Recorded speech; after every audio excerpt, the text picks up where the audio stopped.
दोस्तों स्वागत है आपका हमारे यूट्यूब चैनल में। आज के इस वीडियो में हम जानेंगे गंगा जी की उत्पत्ति कैसे हुई। कहा जाता है कि गंगा जी का उद्गम भगवान विष्णु के चरणों से हुआ।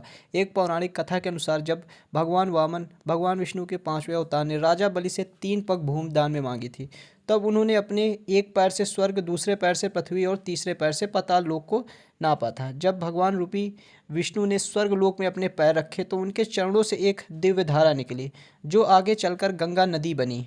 इस प्रकार गंगा जी का उद्भव भगवान विष्णु के चरणों से हुआ है और इसलिए गंगा को विष्णुपदी भी कहा जाता है, जिसका अर्थ है विष्णु के चरणों से उत्पन्न।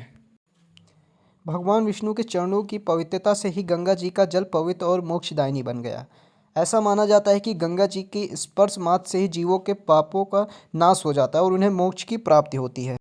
इसी प्रकार भगवान विष्णु के चरणों से निकली हुई गंगा जी को ब्रह्मा जी ने अपने कमंडल में थामा।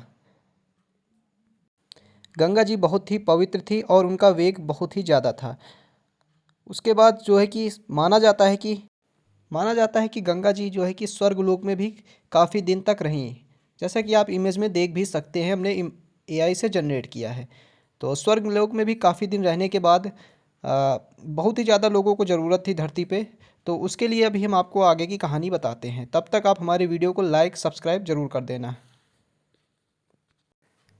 गंगा जी को स्वर्ग से पृथ्वी पर लाने की कहानी राजा भागीरथी से जुड़ी है। कहा जाता है कि राजा सागर के 60,000 पुत्रों को कपिल मुनि ने श्राप देकर के भस्म कर दिया था और उनकी आत्माओं को मोक्ष दिलाने के लिए गंगा जी का पृथ्वी पर अवतरण अवतरण आवश्यक था।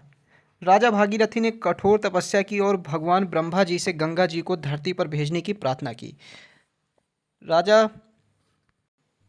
राजा भागीरथ ने काफ़ी दिनों तक कठोर तपस्या की, घोर साधना में विलीन रहे और काफ़ी दिनों तक जंगल में तपस्या करते रहे, क्योंकि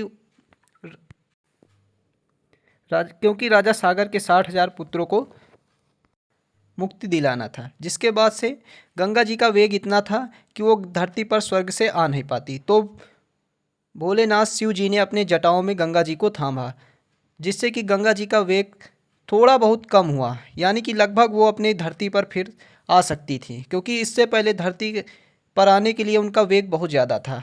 आप जैसा कि देख ही सकते हैं, इमेज में हमने जनरेट किया है कि कैसे शिव के जटाओं से गंगा जी का वेग जो है कि थमा, नहीं तो धरती पे आते ही बहुत ही ज़्यादा प्रलय हो जाती। उसके बाद गंगा जी हिमालय के जरिए, आप सभी लोग जानते ही होंगे कि हिमालय से गंगा जी निकलती हैं और वहाँ से गंगा जी हिमालय से निकल करके सभी भक्तों के कष्टों को दूर करती हैं। आप देख ही सकते हैं हमारे एआई इमेज में, जैसा कि हम आपको दिखा रहे हैं कि गंगा जी हिमालय से निकलते हुए काफ़ी भक्तों श्रद्धालुओं को अलग अलग जगहों जा कर के काफ़ी श्रद्धालुओं को मुक्ति प्रदान करती हैं, जिसमें सभी प्रकार के जीव भी स्नान करते हैं और बहुत सारे जीव अपनी प्यास मिटाते हैं। काफ़ी श्रद्धालुओं का मेला लगता है, बहुत सारे लोग यहाँ पे आते हैं अपनी मुक्ति को पाने के लिए, बहुत सारे अपने पाप धोने के लिए आते हैं। तो ये रही गंगा जी की कथा। मुझे अच्छा लगा होगा कि आप लोगों को अच्छा लगा। तो मिलते हैं दोस्तों फिर नेक्स्ट वीडियो में।